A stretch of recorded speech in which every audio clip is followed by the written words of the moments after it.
বাংলাদেশ থেকে একটা বড় খুনিকে এসটিএফ অ্যারেস্ট করেছিল, জেনে রাখুন। যা নিয়ে বাংলাদেশে অনেক রেভলিউশন হয়েছিল।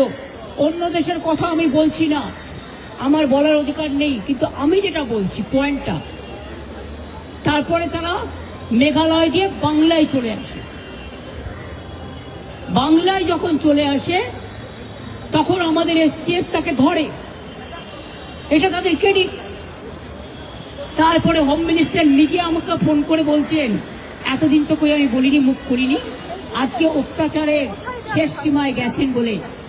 কারণ এটা জানে, আমি এখনো নামটা বলছি না ভদ্রতা করে, বাংলাদেশের লোক উত্তাল হয়ে যাবে। আমি সেটা চাই না, আমি দেশকে ভালোবাসি, না বলবো না দেশের স্বার্থে। কি বললেন?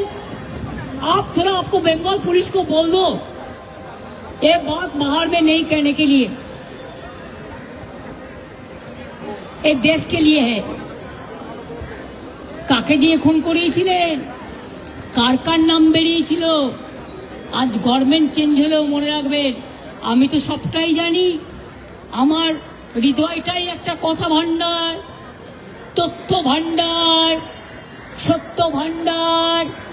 আমি তো সম্পদের ভয়ে কর্মীদের জলে ভাসিয়ে দিয়ে দল ছেড়ে চলে যাব না। আমার তো এক সেকেন্ড লাগতো। আমাকে তো কতবার বলেছে, क्या चाहिए हर कुछ कर देंगे अगर आप हमको मदद करेंगे तो।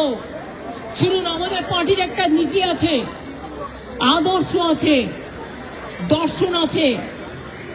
আজকে আমার দুঃখ একটাই, যাদের জন্য সারা জীবন করেছি তারা আজকে গদ্দারের সাথে লাইন করছে।